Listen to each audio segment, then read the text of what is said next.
Selamat pagi semua, Shalom. Melanjutkan Kejadian pasal 22, coba Anda kembali ke Kejadian pasal 22. Kemarin kita sudah membahas bahwa dari Kejadian 22 ada beberapa kata penting sebenarnya yang dimulai dari Kejadian 22.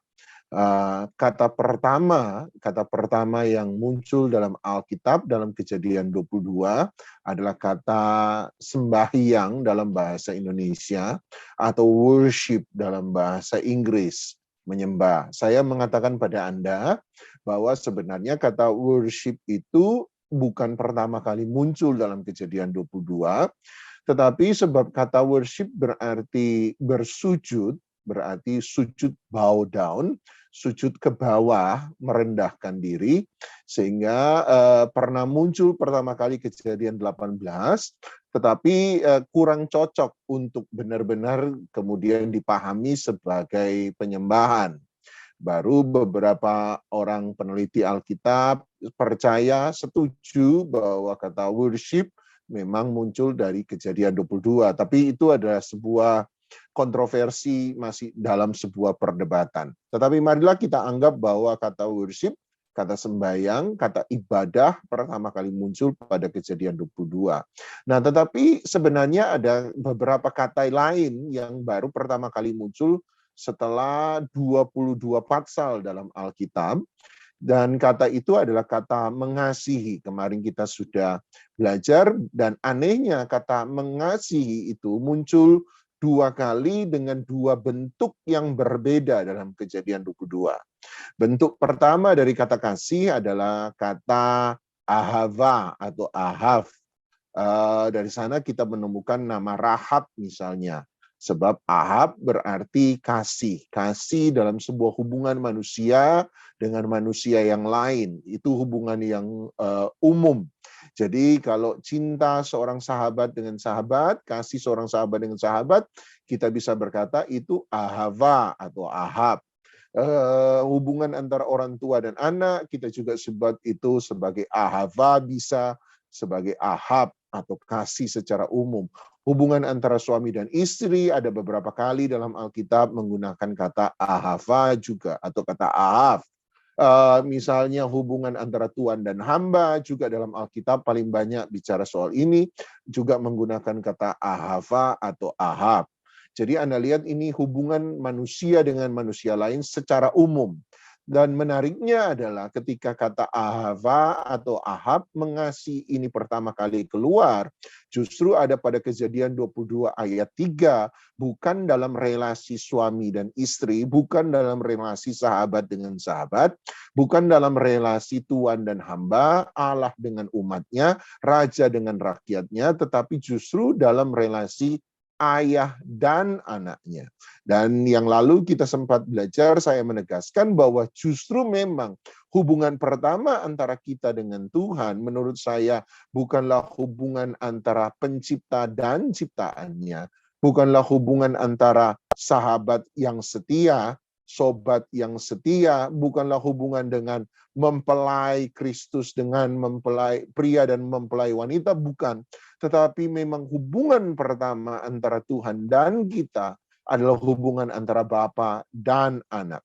Waktu Yesus pertama kali dibaptis di Sungai Yordan, langit terbuka, terdengarlah suara yang berkata, inilah anakku yang kukasihi, kepadanya lah aku berkenan. Kalau pola pembaptisan Kristus menjadi pola permulaan perjalanan rohani Anda dan saya, berarti maka hubungan pertama kita dengan Tuhan memang adalah hubungan antara Bapa dan anak.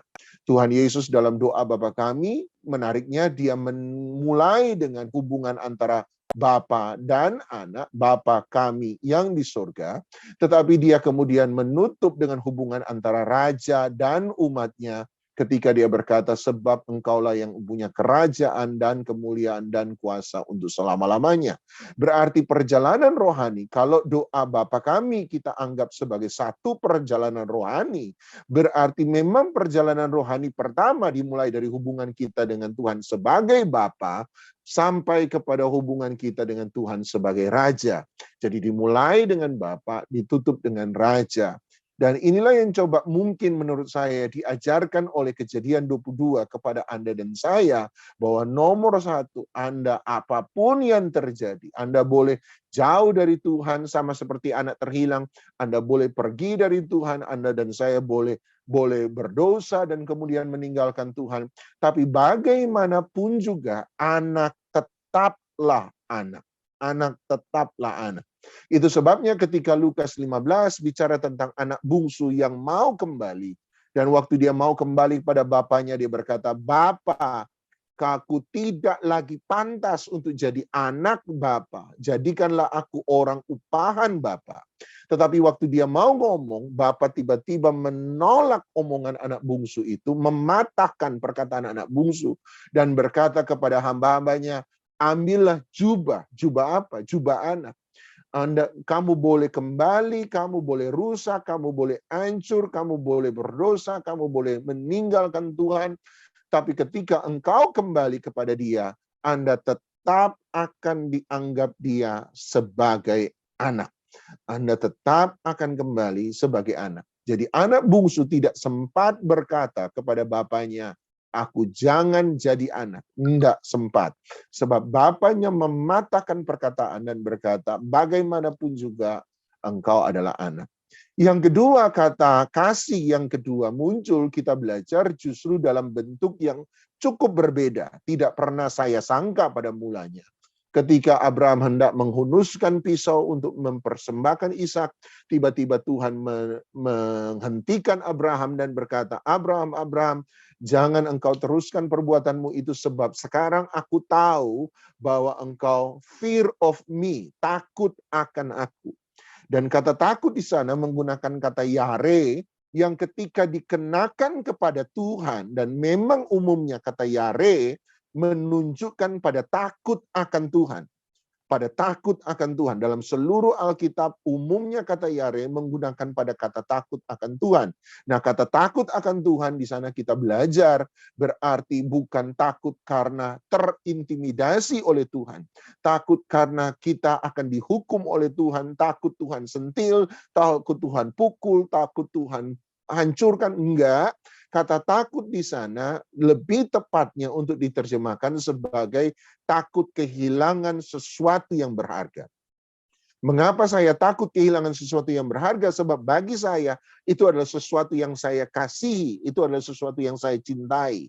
Waktu kita membangun sebuah hubungan dengan orang lain, maka kita tidak mau menyakiti hati orang yang kita cintai. Saya tidak mau jeopardize my relationship, menghancurkan hubungan saya dengan dia karena saya melakukan sesuatu yang dia tidak suka.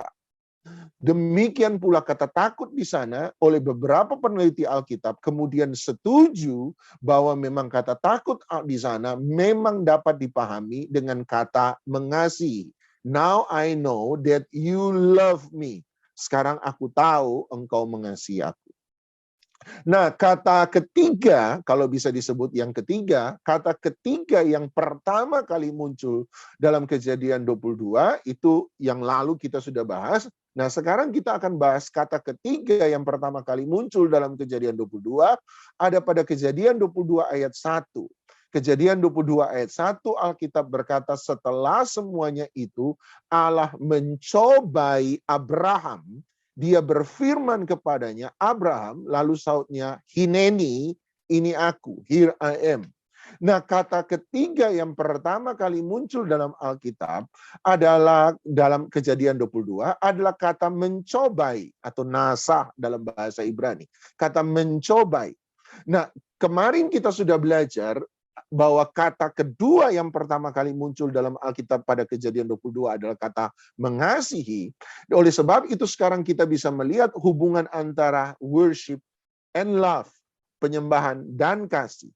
Dan kita belajar kemarin bahwa ternyata inti dari penyembahan adalah kasih. Nah, sekarang hari ini kita akan melihat hubungan antara penyembahan, worship, dan pencobaan.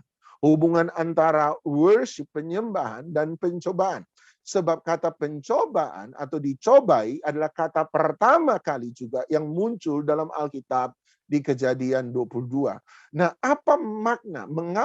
Mengapa ketika Tuhan memunculkan kata worship, penyembahan, tiba-tiba dia memunculkan juga kata yang pertama kali, yaitu pencobaan. Nah, kalau Anda pergi ke Ulangan pasal 8, saya setiap kali bicara tentang pencobaan, saya akan selalu pergi ke Ulangan pasal 8. Sebab ketika Tuhan Yesus dicobai oleh iblis di padang gurun, salah satu ayat yang dia gunakan untuk mematahkan setiap pencobaan iblis, menariknya adalah dia selalu menggunakan Ulangan pasal 8. Salah satu yang dia gunakan adalah Ulangan pasal 8. Nah, dalam Ulangan pasal 8, Anda akan menemukan pola yang sama dengan Kejadian pasal 22. Bagaimana Alkitab kemudian menyamakan, menyetarakan, mengiringi kata worship, penyembahan, dengan kata pencobaan. Ulangan pasal 8 ayat 1. Ulangan pasal 8 ayat 1. Dia berkata begini. Ulangan 8 ayat 1. Segenap perintah yang kusampaikan kepadamu pada hari ini, haruslah kamu lakukan dengan setia, supaya kamu hidup dan bertambah banyak, dan kamu memasuki serta menduduki negeri yang dijanjikan Tuhan dengan sumpah kepada nenek moyangmu. Ayat 2. Ingatlah kepada seluruh perjalanan yang kau lakukan atas kehendak Tuhan Allahmu di padang gurun selama 40 tahun ini dengan maksud, kemudian dia berkata, mengapa Tuhan membuat Israel berputar-putar selama 40 tahun di padang gurun? Dia berkata, ini tujuannya. Tujuannya atau maksudnya adalah untuk merendahkan hatimu. Dan yang menarik adalah kata merendahkan hati, Anda garis bawahi, justru adalah kata yang sama yang digunakan dalam Kejadian 22 untuk menggambarkan tentang worship. Untuk ketika dia bicara, kami akan pergi untuk sembahyang, kami akan pergi untuk worship God di gunung. Kata Abraham kepada bujangnya. Nah, kata menyembah di sana menggunakan kata anah yang merupakan kata yang sama ketika Ulangan pasal 8 ayat 2 menggunakan kata merendahkan diri. Sebab kata menyembah tadi saya sempat katakan ternyata menggunakan kata sujud, merendahkan diri. Nah, kata sana dia berkata, sekarang mengapa Tuhan membuat engkau berputar-putar 40 tahun di padang gurun? Dia berkata, dengan maksud supaya engkau bisa worship me, engkau bisa menyembah aku. Tetapi kemudian dalam bahasa Indonesia digunakan kata merendahkan hatimu. Worship berarti worship nomor satu bukan bicara tentang nyanyian, pujian, lagu yang kita berikan pada Tuhan, kita udah tahu itu. Tetapi worship nomor satu selalu bicara tentang kesediaan seseorang untuk meletakkan dirinya di bawah Tuhan. Kesediaan seseorang untuk meletakkan dirinya di bawah Tuhan. Sebab kata worship, penyembahan, menggunakan kata yang sama dengan berarti merendahkan. Merendahkan hatimu. Itu kata yang persis sama. Hanya kemudian diterjemahkan secara berbeda. Nah, kemudian Anda lihat, dengan maksud worship, merendahkan hatimu, supaya engkau bisa worship Tuhan, engkau merendahkan hati, dan mencobai. Dan kata mencobai juga muncul kembali dalam Ulangan 8 ayat 2, sama seperti dalam Kejadian pasal 22.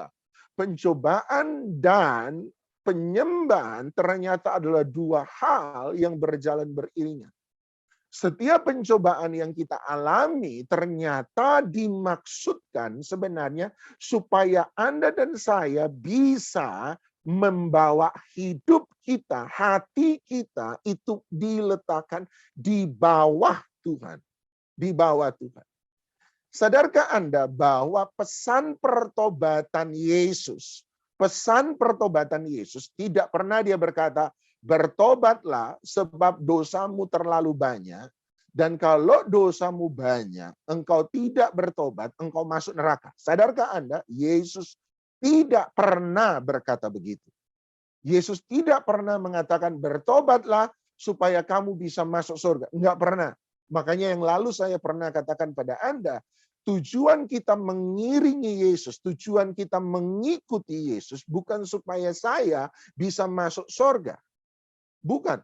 Apa bedanya? Apa bedanya? Ikut Tuhan demi dapat kekayaan dengan ikut Tuhan demi dapat surga. Tolong Anda beritahu saya, apa bedanya? Jawaban saya tidak ada. Yang berbeda adalah ikut Tuhan supaya jadi kaya, itu adalah bicara soal materi, iming-iming materi. Ikut Tuhan supaya masuk surga, itu bicara tentang iming-iming rohani. Itu hanya itu bedanya. Tetapi motivasi pengiringan Tuhan akhirnya tidak pada Tuhan, tetapi motivasi mengiringi Tuhan untuk mendapatkan sesuatu dari Tuhan. Makanya saya nggak pernah setuju bahwa kita ikut Tuhan. Saya ikut Tuhan supaya saya masuk surga. Selama awal mula perjalanan saya dengan Tuhan, saya percaya penuh pada pendeta yang berkata, bertobatlah. Sebab kalau kamu nggak bertobat, kamu masuk neraka. Bertobatlah supaya kamu bisa masuk surga. Sehingga kalau dosa sedikit, aduh saya masuk neraka, saya masuk neraka, saya masuk neraka. Tanpa sadar, saya mengiringi Tuhan based on fear, karena didorong oleh ketakutan dan bukan didorong karena cinta. Sampai saya belajar Yohanes 14, satu kali Yohanes 14 hidup pada saya ketika Yesus berkata, engkau tidak dapat datang kepada Bapa kalau tidak melalui aku. Berarti saya hari itu tiba-tiba ayat itu hidup dan saya sadar bahwa saya ikut Yesus, saya berjalan dalam jalannya Yesus. Bukan supaya saya dapat sorga, tetapi supaya saya bisa berjumpa dengan Bapa. Tidak ada seorang pun yang dapat datang kepada Bapa. Jadi tujuannya adalah Bapa. Kalau tidak melalui aku. Yesus adalah jalan ke Bapa. Yesus bukanlah jalan ke surga. Nah, itulah yang membuat saya kemudian sadar. Yesus tidak pernah berkata, bertobatlah. Sebab engkau kalau tidak bertobat masuk neraka. Bertobatlah supaya kamu masuk surga. Enggak. Yang dia katakan adalah bertobatlah sebab kerajaan surga sudah datang. Kerajaan sorga sudah datang. Yang dia katakan adalah bertobatlah sebab pemerintahan Tuhan akan diletakkan di muka bumi. Pemerintahan Tuhan akan kembali lagi diletakkan di muka bumi dengan fondasi Yesus sebagai Raja. Yesus sebagai Raja. Jadi waktu saya berjumpa dengan Yesus, Anda bukan ketemu dengan agama baru, tetapi ketika kita berjumpa dengan Yesus, kita diundang masuk ke dalam kerajaannya. Di mana Yesus Raja. Nah, kalau Yesus Raja, berarti kita harus meletakkan diri kita di bawah pemerintahannya. Itulah arti keselamatan. Arti keselamatan. Makanya Kejadian 22 dimulai dengan kalimat Allah mencobai Abraham, dan kemudian Alkitab berkata, Kejadian 22 ayat 1, Tuhan berkata Abraham, dan Abraham berkata, Hineni, here I am, ini aku Tuhan. I am available for you. Saya tersedia bagi engkau. Saya ini hamba-Mu ya Tuhan. Aku ini siap untuk engkau. Kesediaan inilah yang meletakkan diri kita di bawah pemerintahannya. Ketika Tuhan makanya perkataan Tuhan dalam Alkitab bahasa Indonesia. Firman Tuhan itu kan perkataan Bapak Ibu ya. Jangan anggap yang aneh-aneh. Firman Tuhan itu perkataan. Cuma kalau raja orang biasa berkata-kata, itu disebut ngomong. Tetapi kalau raja berkata-kata, itu disebut firman atau sabda. Semoga Anda ngerti. Kenapa kemudian Tuhan ketika berkata, kemudian dalam bahasa Indonesia tidak ditulis Tuhan berngomong, tetapi disebut sebagai Tuhan berfirman. Kenapa? Sebab Tuhan memang raja. Tuhan itu raja. Tujuan pencobaan adalah membuat kita, tadi Ulangan 4:8, merendahkan, bow down. Kita bersedia untuk ada di bawah perkataannya Tuhan. Yesus adalah firman Allah yang hidup. Oleh karena Raja berfirman harus ditaati. Berarti ketika Yesus hadir, kita meletakkan diri kita memang di bawah pemerintahnya. Jangan ngomong tentang menyembah dengan mulut kalau Anda nggak pernah menyembah dengan tindakan. Semoga Anda nangkap sekarang. Jangan pernah bicara tentang Tuhan, I worship you, saya menyembah engkau. Tapi hati kita masih sombong, nggak bisa. Kita nggak bisa ngomong, I worship you, aku menyembah engkau dengan pikiran, pakai pikirannya kita. No, nggak bisa. Itu sebabnya penyembahan dan pencobaan beriringan bersama-sama, sebab the purpose, tujuan dari pencobaan adalah membuat kita merendah. Makanya kalau Anda terus Ulangan pasal 8 ayat 2, untuk apa? Tujuan kedua. Tujuan pertama pencobaan, membuat engkau merendah. Tujuan kedua dari pencobaan adalah mencobai engkau, ayat 2, untuk mengetahui apa yang ada di dalam hatimu, yakni apakah engkau berpegang pada perintahnya atau tidak. Tujuan pertama pencobaan itu selalu dan rendah. Tujuan dari pencobaan adalah membuat Anda dan saya menempatkan diri kita di bawah Tuhan. Tetapi tujuan kedua dari pencobaan adalah supaya Tuhan bisa mengetahui apa yang ada dalam hatimu. Nah, menarik kata mengetahui di sana, bagi Anda yang belajar bahasa Ibrani, Anda udah tahu kata yang paling spesifik dari kata mengetahui menggunakan kata yada. Pengetahuan di sana bukan sekedar tahu seperti orang yang diajari ilmu di sekolah, tapi tahu di sana adalah tahu dari sebuah pengalaman. Yang menariknya kata yada itu juga muncul dalam Kejadian pasal 22.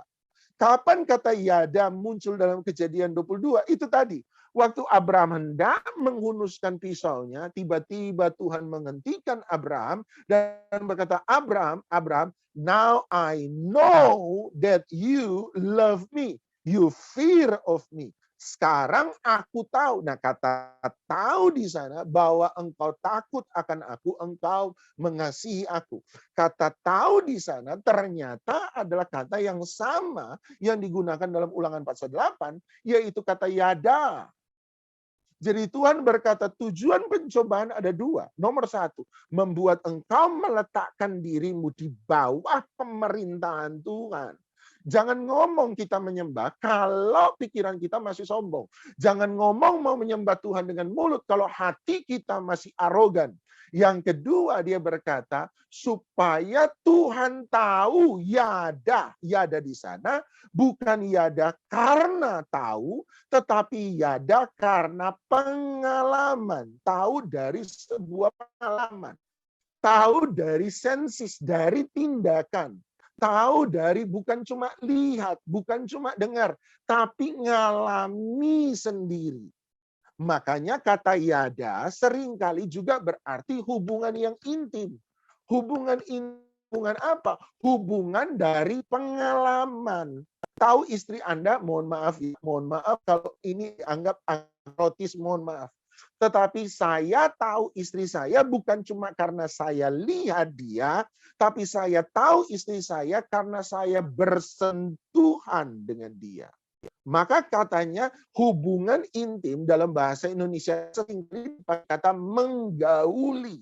Dari kata bergaul. Nah sama ketika Anda dan saya bergaul dengan Tuhan, mohon maaf loh ya, jangan disalah mengerti sebagai sesuatu yang erotis atau kedagingan. No, tetapi ketika kita bergaul dengan Tuhan, kita itu juga harus mau digauli oleh Tuhan. Dalam arti gini, Tuhan bukan cuma tahu karena kita ngomong, I love you Jesus. Bukan.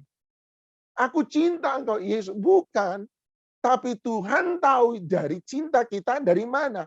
Pengalaman kita, perbuatan kita. Nah, sekarang berarti jangan bicara tentang menyembah Tuhan di mulut.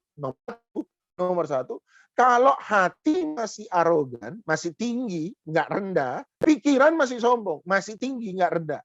Tapi yang kedua, jangan ngomong aku menyembah Tuhan kalau tindakan kita itu tidak menunjukkan hal yang sama dengan perkataan kita. Itulah yang kemudian sama Alkitab disebut sebagai ketulusan atau integritas.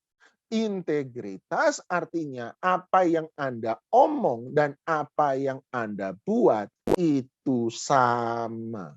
Luar dan dalam sama. Itu loh.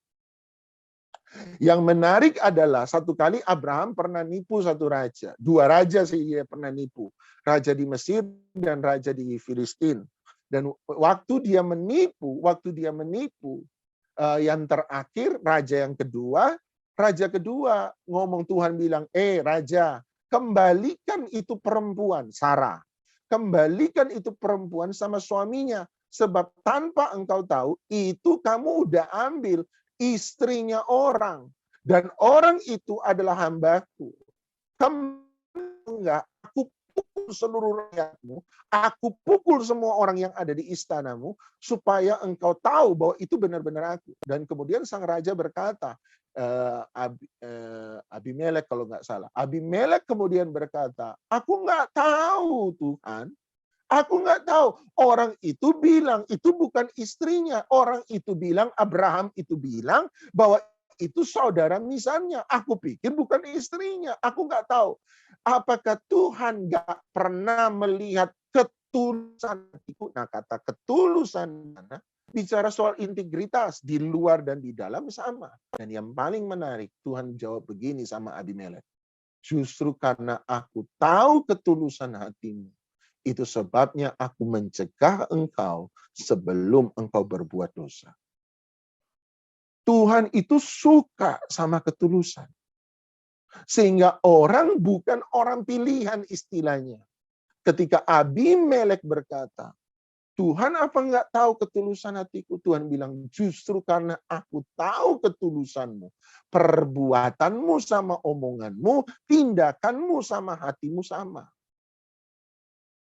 Makanya aku mencegah engkau supaya engkau tidak berbuat dosa. Orang yang tulus dilindungi oleh Tuhan. Anda harus ngerti. Ternyata Tuhan menerima penyembahan mulut kita. Kalau penyembahan di mulut kita itu sama dengan tindakan kita. Jadi kalau Anda nyanyi lagu tadi, Sam nyanyi, kurenungkan firman-Mu siang dan malam. Malaikat di sorga dengar bilang bujuk. Bohong. Sebab nggak pernah buka Alkitab. Alkitab berdebu. Berarti waktu Anda nyanyi, kurenungkan firman-Mu siang dan malam. Ini cuma gambaran saya yang liar gitu ya. Waktu Anda bilang, kurenungkan firman-Mu siang dan malam, di sorga kena sensor terus. Kurenung, bip, bip, bip, bip, bip. Nggak pernah didengar Tuhan. Sebab omonganmu sama hatimu beda. Omonganmu sama tindakanmu beda. Nggak pernah bisa nyembah. Biar Anda nyanyi, I love you Jesus. Tapi tindakanmu tidak menunjukkan engkau mencintai Yesus. Dan Yesus pernah bilang kan hal yang sama. If you love me, kalau engkau mengasihi aku, ada yang hafal? Yohanes, dalam Injil Yohanes berkata, kalau engkau mengasihi aku, maka engkau akan apa? Melakukan perintah-perintahku. Sadarkah Anda ketika Tuhan Yesus berkata, kasihilah Tuhan Allahmu dengan segenap hatimu. Tujuan kita mengasihi Tuhan dengan segenap hati. Tapi bagaimana saya bisa mengasihi Tuhan dengan segenap hati? Tiba-tiba dia berkata, kasihilah Tuhan dengan segenap hatimu dan dengan segenap jiwamu. Kamu nggak bisa mengasihi Tuhan dengan segenap hati, seluruh rohmu, kalau kamu nggak mengasihi Tuhan dengan segenap jiwamu, perasaanmu nggak mengasihi Tuhan. Kemudian dia berkata, bagaimana saya bisa mengasihi Tuhan dengan segenap jiwa? Kasihilah Tuhan dengan segenap hati, segenap jiwa, segenap akal budimu. Artinya, kamu nggak bisa mengasihi Tuhan dengan segenap jiwa, emosimu, kalau engkau belum bisa mengasihi Tuhan dengan segenap pikiranmu. Pikiranmu berarti pengertianmu. Bagaimana saya bisa mengasihi Tuhan dengan segenap pengertian saya, pikiran saya, akal budi saya? Dia berkata begini, kasihilah Tuhan dengan segenap hatimu, segenap jiwamu, segenap akal budimu, tapi semua itu dimulai dengan mengasihi Tuhan dengan segenap kekuatanmu, perbuatanmu.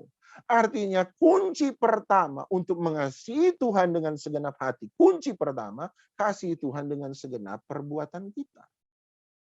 Kita ini sudah terlalu banyak membohongi Tuhan, memberi Tuhan hoax dengan lagu-lagu rohani kita yang kalau mau jujur, banyak lagu kita sebenarnya tidak pernah menggambarkan tindakan kita. Kenapa pencobaan dan penyembahan berjalan beriringan?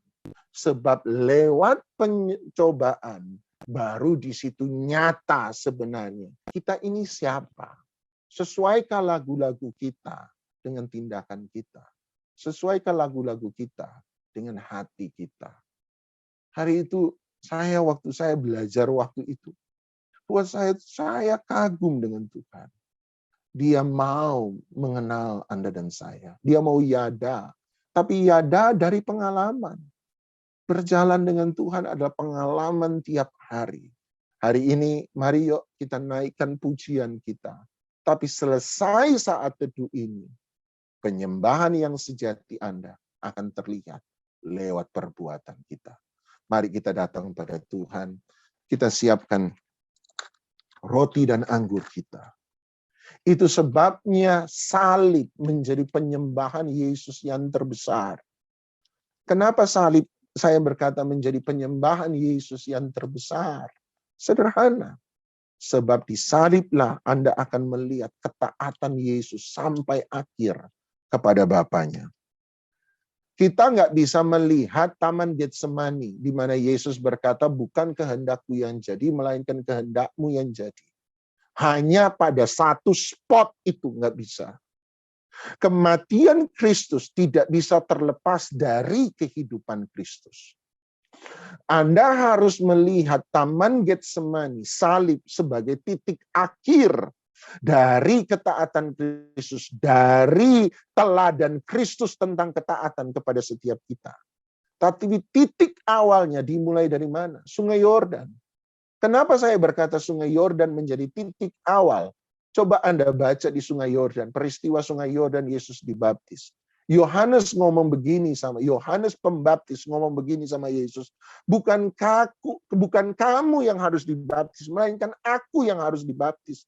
Untuk buka kasutmu aku nggak layak. Tiba-tiba Tuhan Yesus berkata, sudahlah Yohanes, baiklah kita melakukan seluruh kehendak Bapa.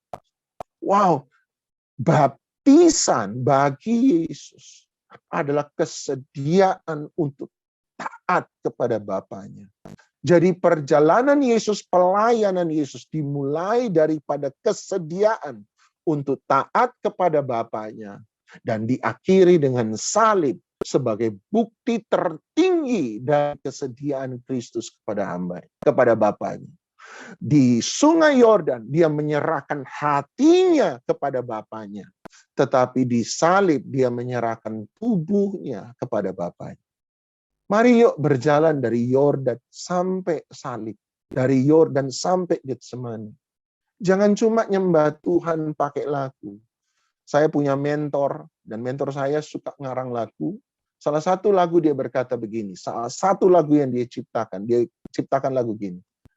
Aku mengasihi Yesus, bukan hanya dengan lagu, tapi segenap hatiku ku cinta dia. Kalimat itu pertama saja, itu menemplak hati saya.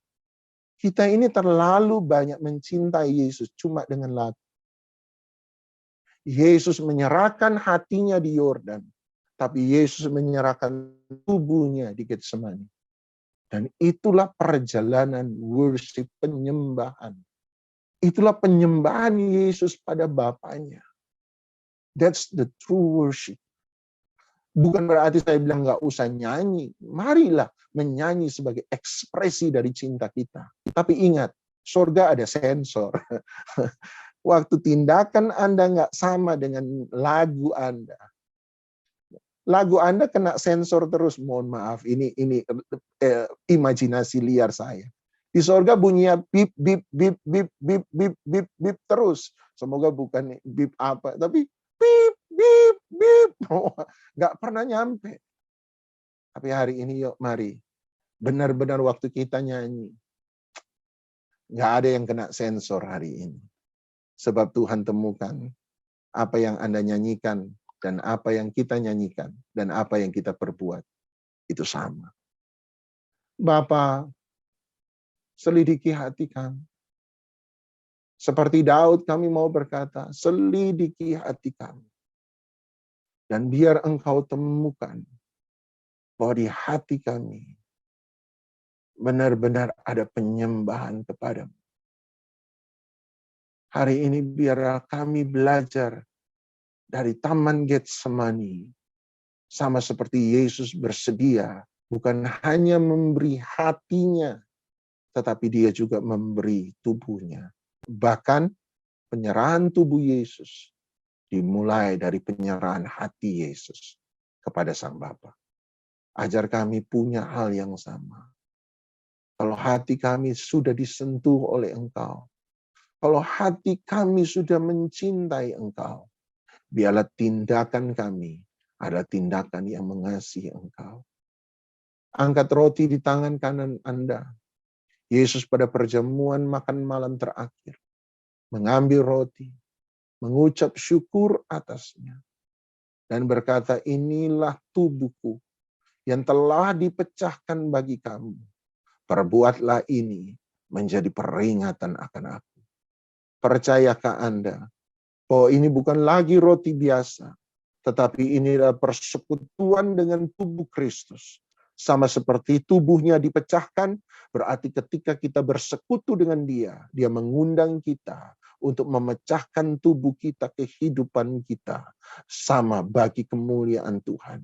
Biarlah kita bersedia untuk berkata, Hineni, here I am, ini aku ya Tuhan. Aku tersedia untuk Engkau. Kalau Anda percaya ini bukan lagi roti biasa, melainkan persekutuan dengan tubuh Kristus, mari kita terima dengan iman. Kita makan bersama-sama di dalam nama Tuhan Yesus Kristus.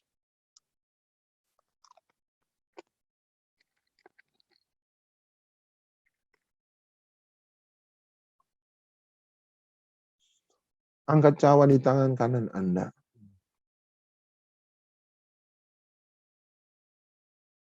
Siapa bayar.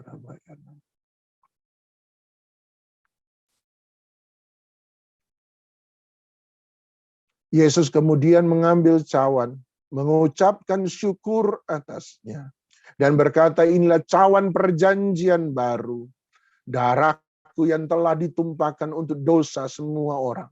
Percayakah Anda bahwa ini bukan lagi cawan anggur biasa, tapi ini adalah cawan persekutuan dengan darah Yesus. Darah yang mahal, darah yang luar biasa. Kalau Anda percaya, mari kita terima dengan iman, kita minum bersama-sama di dalam nama Tuhan Yesus Kristus.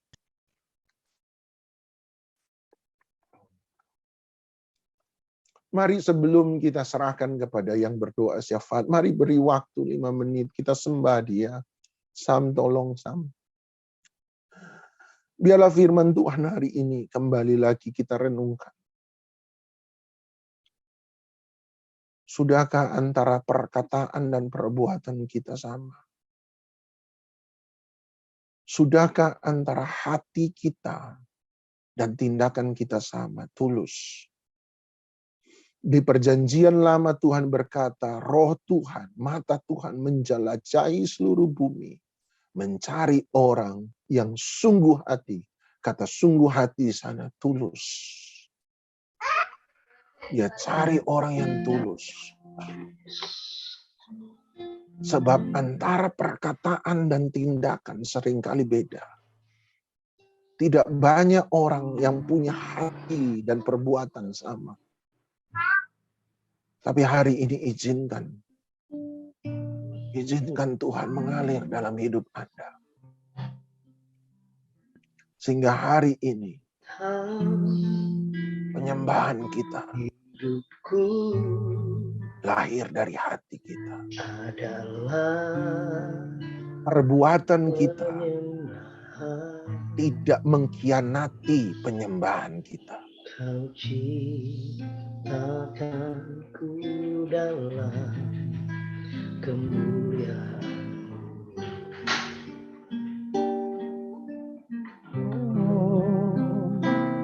Ku tahu hidupku berharga di mata-Mu. Segenap hidupku persembahkan.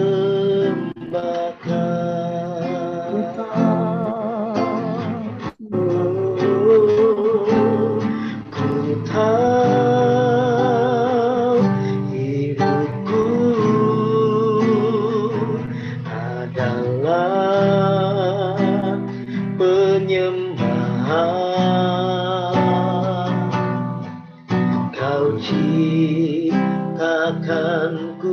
dalam kemuliaan-Mu.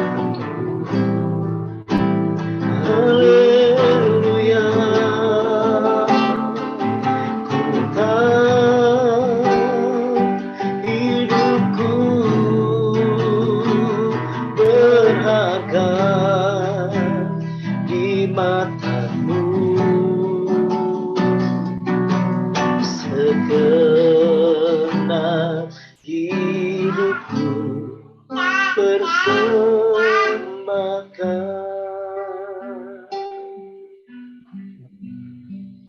Mari saya serahkan kepada yang bertugas untuk doa syafaat.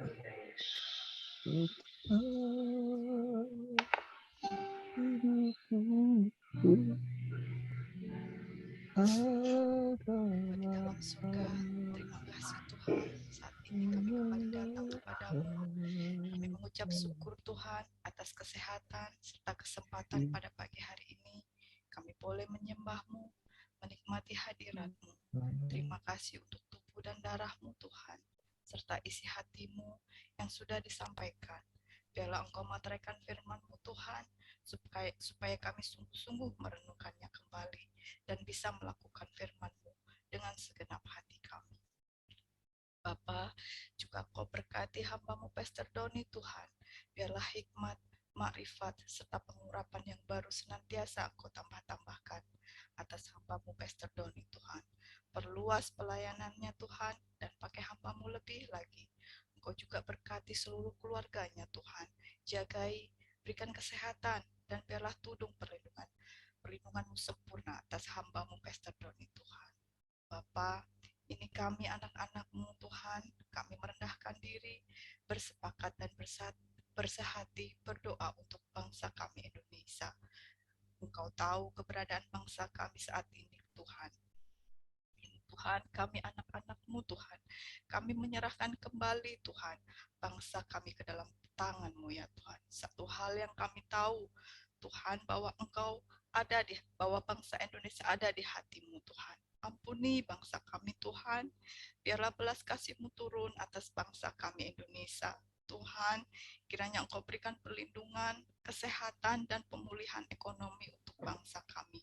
Damai sejahtera-Mu turun atas bangsa kami Indonesia. Indonesia diberkati, Indonesia dipulihkan, dan Indonesia diselamatkan. Indonesia semakin maju Tuhan. Kami percaya tidak ada yang terlalu sulit buat Tuhan. Kami percaya Engkau sanggup melakukan segala perkara. Tuhan, berkati pemimpin-pemimpin kami yang ada di Indonesia Tuhan, dimanapun mereka berada, dimanapun mereka bertugas Tuhan, Roh-Mu ada bersama mereka, hikmat-Mu dan roh takut akan Tuhan beserta mereka. Dan biarlah pemimpin-pemimpin kami bisa melakukan tugas-tugas mereka dengan benar, serta adil dan bijaksana. dan semuanya untuk kepentingan rakyat Indonesia. Kami percaya Tuhan, tuntunan-Mu selalu ada atas pemimpin bangsa kami, dan semuanya ada dalam kendali tangan Tuhan. Bapa, bangkitkan juga gereja-gereja-Mu, berkaryalah atas gereja-gereja-Mu Tuhan, dan jangan ada satupun yang terlewatkan. Tapi Tuhan pakai gereja-Mu dimanapun menjadi alat kemuliaan-Mu, menjadi jawaban atas dunia yang semakin chaos ini Tuhan. Berkati juga hamba-hamba-Mu Tuhan, serta pelayan-pelayan-Mu, kuatkan dan teguhkanlah mereka ya Tuhan. Jika ada mereka yang mulai undur, tarik mereka kembali, kobarkan api roh-Mu Tuhan atas mereka, dan berikan kemampuan untuk tetap berdiri, melayani dan melakukan tugas-Mu Tuhan, menyelamatkan banyak jiwa-jiwa dan membawa mereka kembali ke jalan-Mu. Bapa, kami juga membawa leader kami, Jenita Tuhan, biarlah hikmat serta pengurapan yang baru senantiasa Engkau berikan atas hamba-Mu, biarlah semakin hari semakin mengerti akan isi hati-Mu, dan menjadi perpanjangan lidah-Mu ya Tuhan. Perluas pelayanannya, bawa terus naik Tuhan, tinggi, seperti Raja Wali Tuhan. Angkat derajatnya untuk menjadi kepala dan bukan ekor, dan kiranya tangan-Mu menyertai dan melindunginya dari malapetaka sehingga kesakitan tidak menimpanya Tuhan. Tuhan, Engkau juga memberkati suami dan anak-anaknya Tuhan, biarlah apapun yang mereka butuhkan, Tuhan sudah penuhkan. Ada tudung perlindungan atas keluarga ini Tuhan. Terima kasih Bapak, terima kasih Tuhan Yesus. Tuhan, terus genapi rancangan-Mu atas FAU Tuhan. Terima kasih, FAU sudah menjadi berkat untuk setiap kami. Dalam wadah ini Engkau banyak membimbing kami Tuhan, menegur kami, mendidik kami. Terima kasih Tuhan, kami mengucap syukur, kami percaya FAU adalah wadah yang Engkau bentuk. Pakai FAU lebih lagi ya Tuhan, apapun yang menjadi kebutuhan FAU, biarlah Tuhan mencukupkan semuanya. Berkati pembicara-pembicara yang ada, program-program yang ada, biarlah semuanya kembali untuk memuliakan nama-Mu saja Tuhan. Bukan kuat dan gagah kami, tetapi Engkau sendiri yang menjadi kepala dan leader atas FAU Tuhan. Tuhan, berkati juga tim yang ada Tuhan, semuanya tanpa terkecuali. Pakai mereka lebih lagi Tuhan, tambahkan karunia serta talenta kepada mereka Tuhan, dan apapun yang mereka sudah lakukan semata hanya untuk menyenangkan hati-Mu saja Tuhan. Terima kasih Bapak, terima kasih. Dan kami juga berdoa untuk Pak Sam yang sudah memimpin kami dalam pujian pagi ini Tuhan. Pakai beliau lebih lagi, biarlah urapan-Mu selalu turun atasnya, angkat tinggi derajatnya Tuhan, seperti bintang-bintang di langit, semakin hari semakin cemerlang dalam melayani-Mu Tuhan, dan biarlah pujian yang sudah dinaikkan menjadi dupa yang harum di hadapan-Mu. Terima kasih Bapak, terima kasih Tuhan. Tuhan, ini kami anak-anak-Mu, terima kasih atas teguran pada pagi hari ini Tuhan. Ampuni kami Tuhan, jika kami tidak benar-benar mengasihi-Mu. Ampuni kami jika selama ini hanya lip sync. Ampuni kami Tuhan. Ini kami Tuhan, kami hineni Tuhan. Ampuni kami jika kami tidak tulus hati mengasihi-Mu dan mencintai-Mu. Ampuni Tuhan jika hati dan pikiran serta perbuatan kami tidak sejalan Tuhan. Ampuni kami. Ajar kami mengasihi-Mu. Ajar kami Tuhan mengasihi Engkau dengan segenap hati kami, jiwa kami, dan perbuatan kami Tuhan.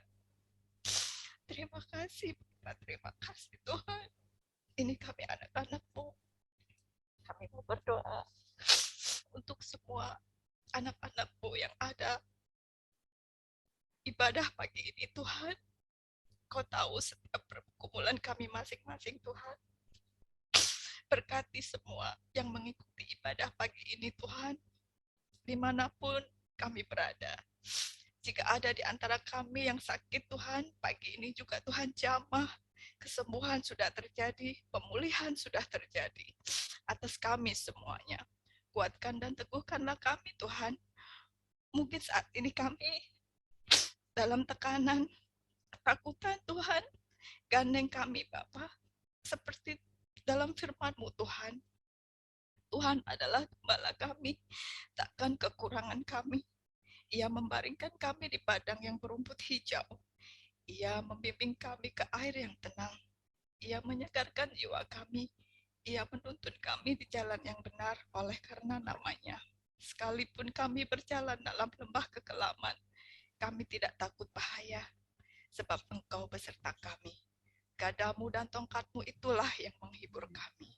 Terima kasih Bapak, terima kasih Tuhan. Kami serahkan Tuhan aktivitas pagi ini Tuhan ke dalam tangan-Mu ya Bapak, kiranya Kau melindungi sepanjang hari ini Tuhan. Tuhan, Engkau jagai setiap kami, pimpin setiap kami. Dan setelah ibadah selesai ini Tuhan, bukan hanya lewat begitu saja, tetapi kami boleh melakukan Tuhan, melakukan semuanya firman-firman yang sudah Kau berikan untuk kami Tuhan. Ajar kami merenungkan kembali Tuhan. Terima kasih Bapak, terima kasih Tuhan Yesus. Kami mengucap syukur dan berdoa. Haleluya. Amin. Saya merasa diingatkan ketika Tuhan Yesus berkata, if you love me, kalau engkau mengasihi aku, you will do, engkau akan melakukan perintah-perintahku. Bukan karena Anda melakukan perintah, baru kemudian Anda mengasihi Tuhan. Tapi cara untuk yang Yesus ajarkan adalah kasihi Tuhan dulu. If you love me, kalau engkau mengasihi aku, you will do, engkau akan melakukan.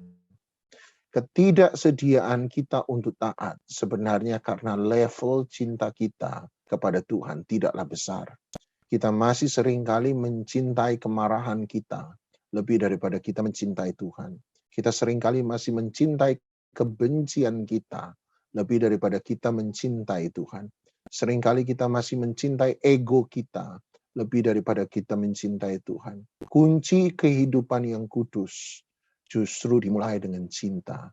Bukan dimulai dari perbuatan, tapi dimulai dengan cinta. Tapi cinta itu butuh dinyatakan lewat perbuatan. Saya berdoa, mari yuk arahkan hati sebentar saja.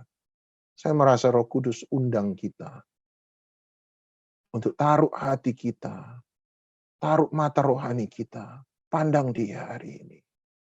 Dengan mata rohanimu Anda pandang Yesus. Jatuh cinta sekali lagi. Jatuh cinta sekali lagi. Jatuh cinta pada Dia sekali lagi.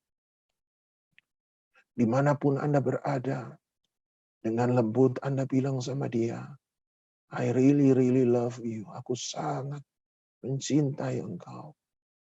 Tapi seringkali aku lebih mencintai kesibukanku daripada waktu dengan Engkau. Seringkali aku lebih mencintai arogansiku daripada Engkau. Tapi sesungguhnya di hati paling dalam, aku mau belajar mencintai Engkau lebih. Aku mau mencintai Engkau lebih. Tolong aku Tuhan. Jadi orang yang siap. Hineni. Yang bersedia, yang tersedia untuk Tuhan. Bawa aku mencintai Engkau.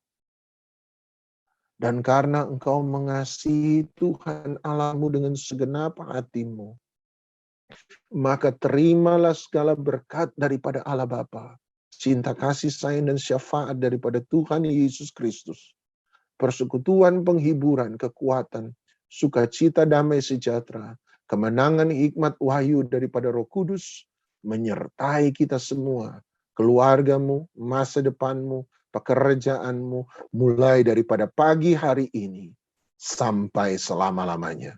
Di dalam nama Tuhan Yesus Kristus, yang percaya dilawat diberkati Tuhan, sama-sama kita katakan, amin, amin, amin.